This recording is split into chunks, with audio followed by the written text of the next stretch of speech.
A paz de Deus, nosso Pai, e de nosso Senhor Jesus Cristo. Este é um canal de opinião, reflexões e análises bíblico. Passando no nosso canal, não esqueça de inscrever-se e ativar as notificações para que você receba os nossos vídeos de primeira mão.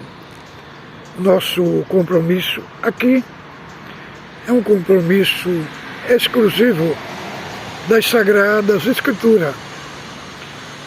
Trazemos assuntos aqui que emanam da Sagrada Escritura, assunto genuíno.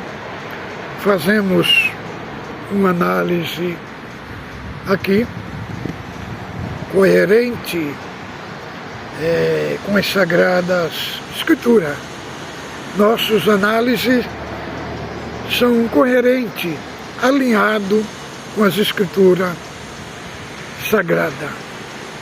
O nosso vídeo de hoje, irmão, vamos falar do assunto da pregação no Brás, na quarta-feira, dia 13/12, o nosso irmão ancião Luiz Carlos,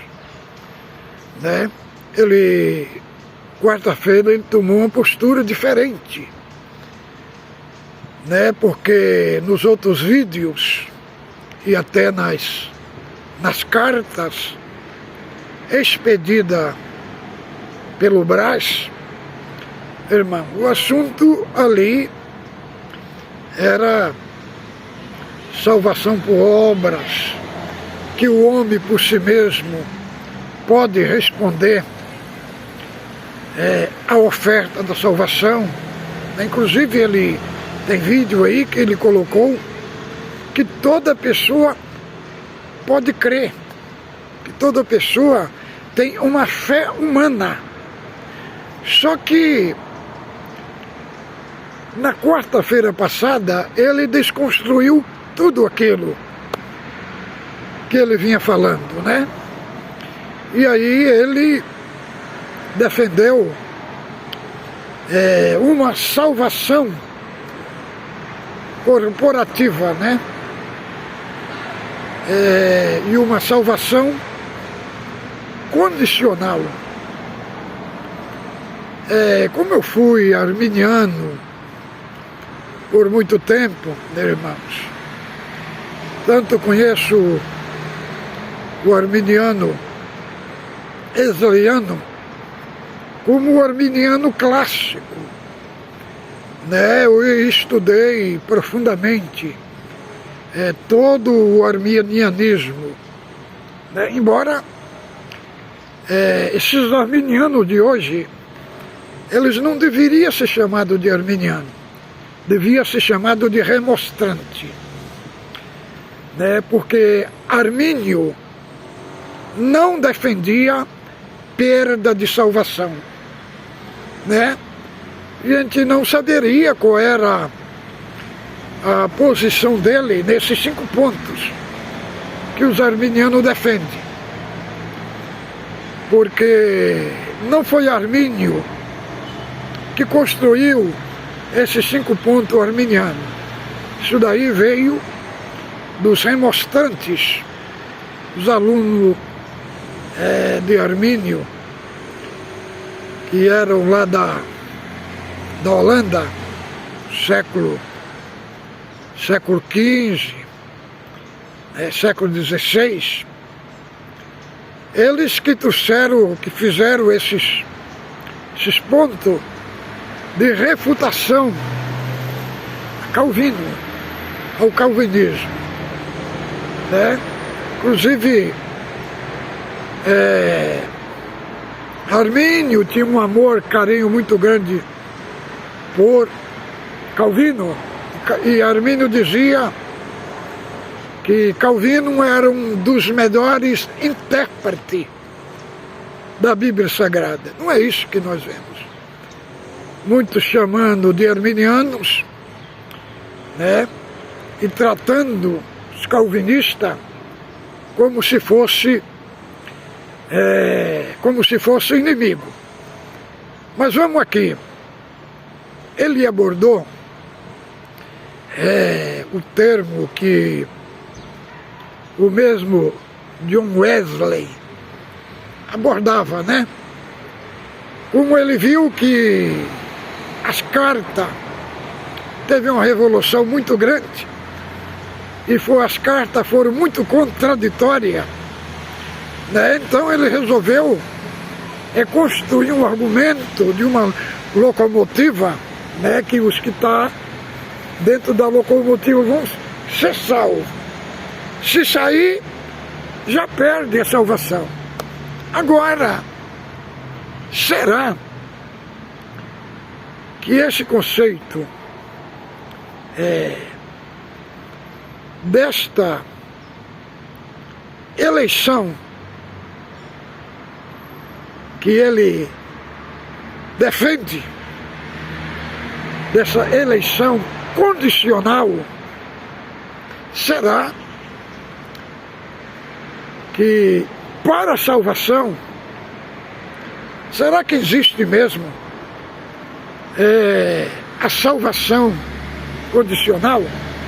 Os arminianos seguem dizer que os calvinistas não têm nem um texto bíblico para provar que a salvação é pela eleição condicional. Irmão, nós vamos, antes de ler aqui, esse texto, primeiro de Efésios, que foi o que ele abordou lá, nós vamos falar sobre 15 de Gênesis. Ali em 15 de Gênesis, Deus aparece para Abraão, né? E fala para ele que Deus ia dar um filho para ele. E manda ele olhar para as estrelas do céu e para a areia da praia do mar. Se tu puderes contar as estrelas do céu e a areia da praia do mar, também poderão contar tua descendência. Né? Aí o Senhor aparece para ele para fazer uma promessa para ele. E aí chega as trevas, né? Escurece tudo, e Abraão dorme ali. E o próprio Deus, né? E o Senhor falou para Abraão pegar um cordeiro, uma cabra, os pombinhos, e cortar aqueles animais no meio, e colocar uma parte daqueles animais de um lado e outra parte do outro, e fazer um corredor no meio, porque era assim que se fazia um contrato no mundo hebreu, no mundo ali abraâmico. Hoje nós fazemos um contrato, por exemplo, vamos comprar uma casa, né? Ou vamos dizer, vamos alugar uma casa, nós fazemos um contrato ali, um assina o que vai alugar casa, alugar propriedade, um comércio,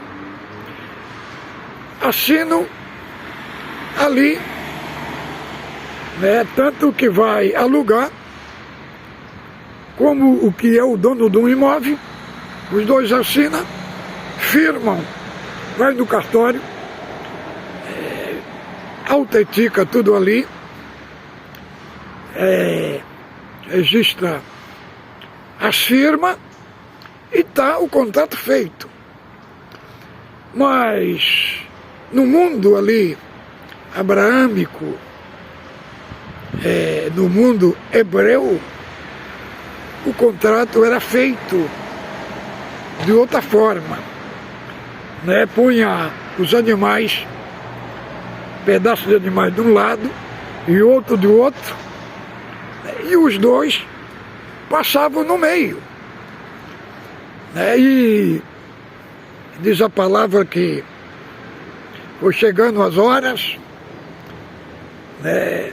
Tinha os pombos ali, as avezinhas sobre os cadáveres, e Abraão enxotava, até que Abraão deu um sono profundo dele, e aí fala que veio um fogo, uma tocha de fogo por aquelas metades, e passou naquele corredor.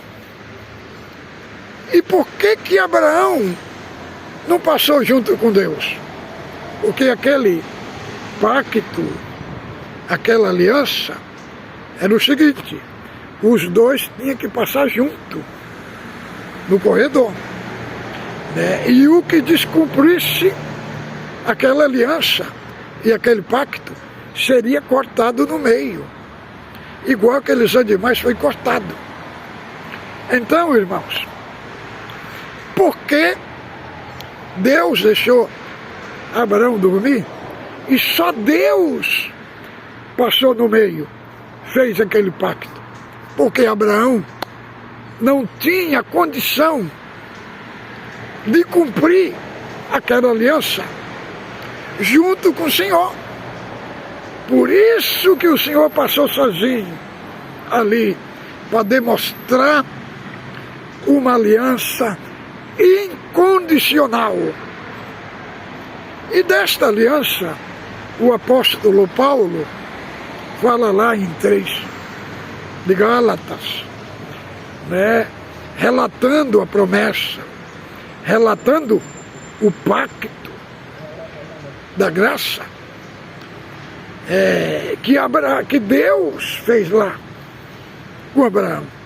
Só que Abraão não passou naquele corredor. O Senhor que passou sozinho. Então, não teve o comparecimento humano, não teve o comparecimento de Abraão ali, mostrando uma aliança, irmão, um pacto incondicional de Deus para o homem. Então o apóstolo Paulo lá no capítulo 3 de Gálatas e no capítulo 4 faz alusão desta aliança do Novo Testamento ali que Deus fez com Abraão para eles ser pai de todos os que crê. Então antecipadamente foi feito ali, né, aquela aliança, uma aliança incondicional com Abraão e com seus descendentes. Depois nós temos Jacó, né, que roubou a benção do seu irmão, teve a trapaça ali da sua mãe Rebeca, que preparou ali todo o cenário, pegou as roupas de gala do seu irmão Esaú e vestiu nele. Isaac era cego. Isaac tinha falado para Esaú que ele fosse caçar uma caça e depois que tivesse trazido, matasse, para que ele lhe abençoasse. Sua mãe, sabendo disso, armou todo aquele cenário, daquela trampa, daquela mentira, aproveitando que Isaac não enxergava mais. E Jacó foi lá. E Isaac falou: quem és tu? Eu sou teu filho Esaú. Mas como é que já foste, caçaste a caça? Não, o Senhor mandou ao meu encontro. E aí Isaac falou assim, ó: a voz é de Jacó, mas os pelos da roupa é de Esaú. Então Isaac abençoou Jacó, né? Uma benção adquirida por mentira, por engano, ultrapassa. E ele não tinha nenhuma condição de uma parte condicional de ser Israel. Então aí nós encontramos quando Esaú descobriu tudo, perseguiu seu irmão, e ele foi lá para Padã, para a terra do irmão da sua mãe, Labão. E aí quando ele ia passando no Val de Jaboque, foi que teve aquela luta com o anjo, que ali era o próprio Deus. E aí aquela luta se prolongou pela noite. Quando chegou de manhã, o anjo falou, o Senhor falou para ele: como é teu nome? Ele tinha enganado o seu irmão fazia 20 anos. A mesma pergunta que Isaac fez para Jacó, o anjo fez para ele: como é o teu nome? E aí ele falou: agora meu nome é Jacó. O Senhor falou: não chamará mais Jacó, mas como Israel. Israel será o teu nome. Então, ele, irmão, pelo viés condicional, ele não tinha como ser Israel, ele não tinha nenhuma condição. Então, ali tipificava a eleição incondicional que Deus ia fazer com o homem na terra, através de Jesus Cristo. Então, irmão, não teve nenhuma condição de Jacó ser Israel. Apenas ele se rendeu a Deus, se humilhou diante do Senhor, porque aquela expressão ali era Deus chamando Jacó para um arrependimento. Tanto que, veja que o próprio Deus, quando viu que ele não desistia da luta, o próprio Deus desceu na forma humana, né? Da mesma condição ali de Jacó, para lutar com ele. Porque como é que um Deus humano vai dar conta de lutar com Deus? Não tem como, irmão. Então, o próprio Deus desceu ali em uma forma humana para lutar com Jacó. E quando Jacó, irmãos, não se rendia, o Senhor tocou na juntura da coxa dele para fazer ele se dobrar. E Jacó queria saber quem era, né? Mas o Senhor se ocultou ali, representando, irmão, é o que Cristo, é o Deus homem, como diz lá em João 1,18, o Filho unigênito que está no seio do Pai, esse o fez revelar. Ali, o próprio Deus se escondeu de Jacó. Se escondeu de Jacó. Mas em Cristo, o próprio Deus foi revelado, porque ali era uma tipologia de Cristo. Então, irmão, ali houve uma ação de Deus, uma ação incondicional, mostrando que a salvação ela vem pelo viés incondicional e não condicional. Então agora vamos ler aqui Efésios capítulo 1, do verso 3 ao 14. Bendito Deus e Pai de nosso Senhor Jesus Cristo, que nos tem abençoado com toda sorte de bênção espiritual nas regiões celestiais, em Cristo, assim como nos escolheu nele, antes da fundação do mundo, para que fomos santos e irrepreensíveis perante ele, e nos predestinou para ele, para adoção de filhos, por meio de Jesus Cristo, segundo o beneplácito de sua vontade, para louvor e glória de sua graça, que ele nos concedeu gratuitamente do amado, no qual temos a redenção pelo seu sangue, a remissão dos pecados segundo as riquezas da sua graça, que Deus derramou abundantemente sobre nós toda sabedoria e prudência, desvendando-nos o mistério da sua vontade segundo o beneplácito que propuseram em Cristo, de fazer convergir nele, na dispensação da plenitude dos tempos, todas as coisas, tanto as do céu como as da terra.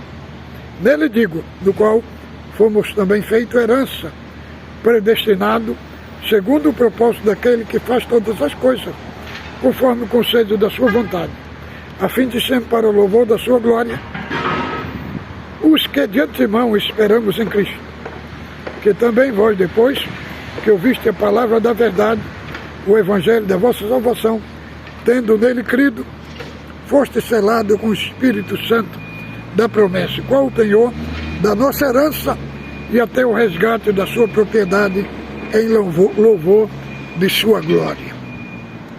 Aqui a Bíblia é enfática nos dizer que Deus nos elegeu neles antes da fundação do mundo, para que fomos santos e irrepreensíveis, e nos predestinou para ele, na adoção de filho por meio de Jesus Cristo, segundo o beneplácito da sua vontade. Então, irmão, aqui, neste capítulo 1, nós encontramos, a missão da Trindade. Do verso 3 ao 6, nós vemos Deus, o Criador,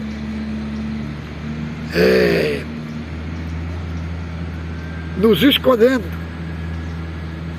pelo decreto da sua vontade. Do 7 ao 12, nós vemos Cristo morrendo, entregando sua vida por todos nós. E do 12 e do 13 ao 14, nós vemos o Espírito Santo aplicando esta obra da redenção. Mas aí Paulo fala nós. Ele não fala a igreja, irmão. Ele não fala aqui de uma salvação corporativa, Ele fala de uma salvação de indivíduos, como nós encontramos em João capítulo 11, versos 51 e 52. E ali nós encontramos que o próprio João registrou sacerdote falando que Cristo devia morrer para o povo de Israel, e não somente o povo de Israel, mas para ajuntar num só corpo os filhos de Deus que estavam dispersos na terra. Então ali fala de indivíduo, não da igreja. E em Apocalipse, capítulo 5,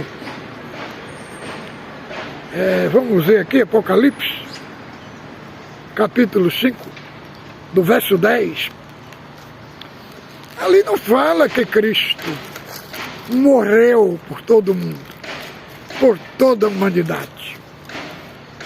Vejamos aqui o que diz a Escritura. Por gentileza, abra aí na sua Bíblia, capítulo 5 de Apocalipse, do verso 9. Verso 9 ao 10. verso 9 ao 10.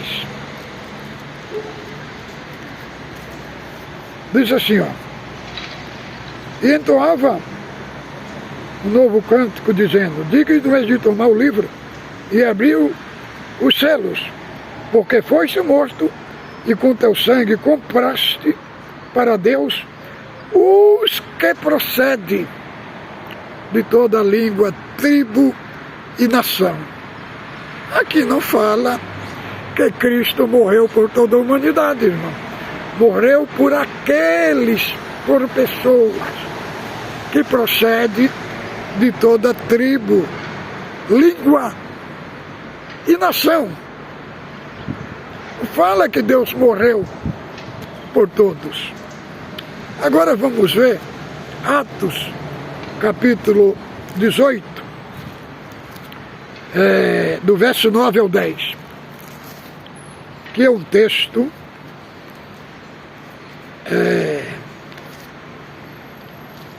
que explica que Cristo morreu unicamente pelos eleitos. Por isso, é só os eleitos que vão ser salvos, segundo aqui o que está escrito aqui na Escritura.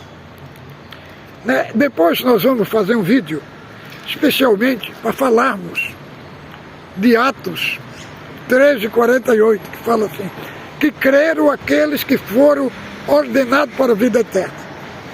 E os arminianos, eles usam esse texto e eles falam que ali não se trata de uma predestinação, porque tem o verbo tarso ali, segundo ele, aquela expressão não é dizer que Deus predestinou as pessoas. Aquele ordenou, segundo ele, significa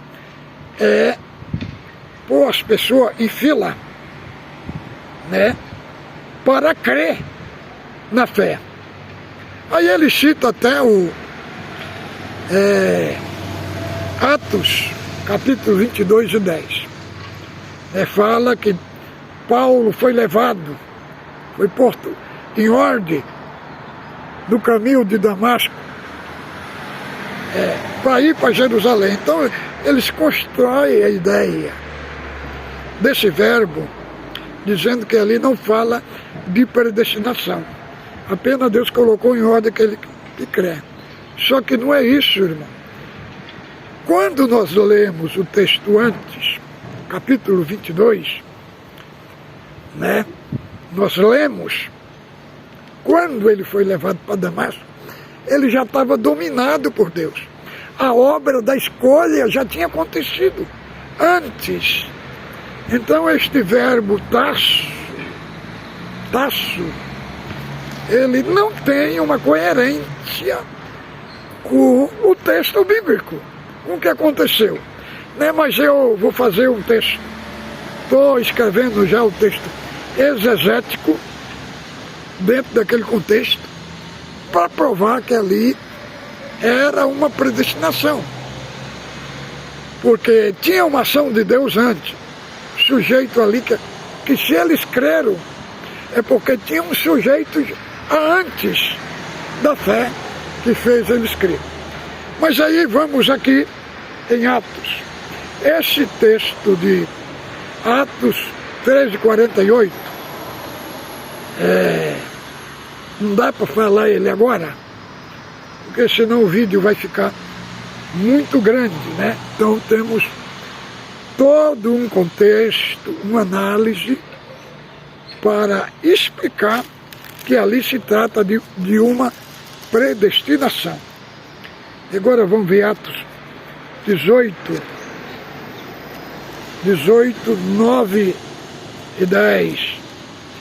Provar que Cristo morreu unicamente pelos eleitos, pelas classes de pessoas de todas as nações. 18, 9 e 10.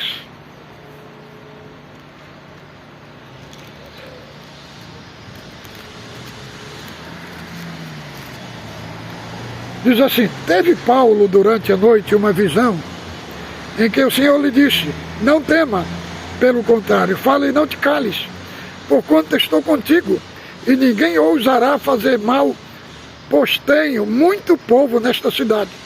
E ali permaneceu 1 ano e 6 meses, ensinando entre ele a palavra de Deus. Veja bem, Paulo continuou a missão ali unicamente porque o próprio Deus em visão apareceu para ele: Paulo, tenho muito povo nessa cidade, não te cales e pregue. Quem era muito povo? Eram os eleitos, irmão, os que não haviam crido e que ia crer pela pregação de Paulo. E aí, por causa dos eleitos, Paulo ficou 1 ano e 6 meses naquela cidade. E outro texto também aqui fala que Paulo não sofria para a humanidade se salvar. Ele sofria unicamente por causa dos eleitos. Olha aqui, segundo Epístola do apóstolo Paulo a Timóteo, capítulo 10. Por esta razão tudo suporto, por causa dos eleitos, para que também eles obtenham a salvação que está em Cristo Jesus, com eterna glória. E os arminianos têm muito texto que eles citam, citando que Deus morreu por todos os homens. Será que esse todos os homens é toda a humanidade? De maneira nenhuma. Quando ele fala todos os homens, por quê? Os judeus, por causa da soberba e do orgulho, dizia, né, que só eles que eram filhos de Deus.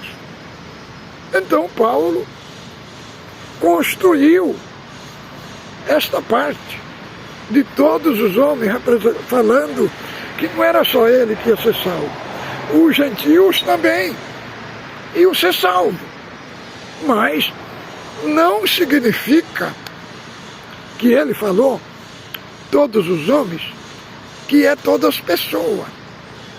Veja o que diz Coríntios, capítulo 15, verso 22. Leia aqui comigo, irmão. 1 Coríntios, capítulo 15, verso 22. Aqui 22, ó. Porque assim como em Adão todos morrem, assim também todos serão vivificados em Cristo. E aí? Serão que é todos que vão ser vivificados em Cristo? Irmão, de maneira nenhuma, irmãos. De maneira nenhuma. Deus não vai salvar toda a humanidade. Então, esses todos aqui é igual, por exemplo, o irmão vai fazer um aniversário e convida todos aqueles que são do seu entorno. Aí alguém fala: irmão, estava todo mundo? Aí você fala: não, veio todo mundo. Será que foi todo mundo que veio?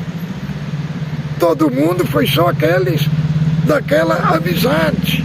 Então as escrituras usa todo mundo, porque se disser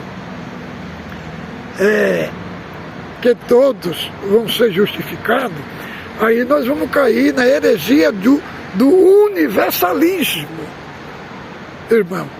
Então, não significa todos os homens, cada pessoa do mundo. Significa só aqueles que são eleitos de Deus. Cristo falou: eles não creem em mim porque não são da minha ovelha. Querendo dizer, por quê? Porque eles não criam. Porque não eram eleitos. Não era eleito. O próprio Cristo falou: eles não crerem porque não são das minhas ovelhas. Então, só para fazer esta refutação aí, deste culto online do dia 13, né, que o irmão Luiz Carlos ele já mudou toda a pregação dele. Os irmãos pegar todas as pregações do YouTube do irmão Luiz Carlos, vocês vão ver que todas as outras pregações ele jogou por terra no dia 13. Né? Ele falou até que a fé é uma fé natural, que toda irmandade, toda a pessoa pode crer, toda pessoa tem que crer, tem a salvação comum. Agora ele já mudou a pregação. Agora falou que o crente para quê? Tem que ter a fé salvífica. Então, irmão, estamos fazendo o quê? Uma confusão na cabeça da irmandade. Um culto, ele fala uma coisa. Aí o outro culto, ele já contradiz tudo. Ele já joga tudo por terra. Entendeu? Chamou o favor imerecido de mito, de doutrina tola. Entendeu? Agora já está falando da graça. Citou lá 2 de Efésios, capítulo 2, do verso 8, que a salvação é por meio da fé. Isto não vem de vós, é dom de Deus. Já falou. Nos outros cultos, ele falava que a fé, a pessoa crê pela fé comum. Agora, já mudou a casaca. Já falou que é pelo dom de Deus. Irmão, é contradição em cima de contradição. Agora, o que eu estou mostrando aqui é a Bíblia, irmão. Estou mostrando aqui os textos bíblicos, analisado na luz das Escrituras Sagradas. Então, é o meu abordagem aqui. Aí ele está pregando agora os argumentos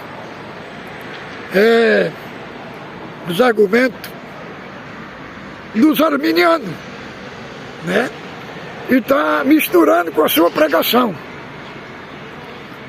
Entendeu?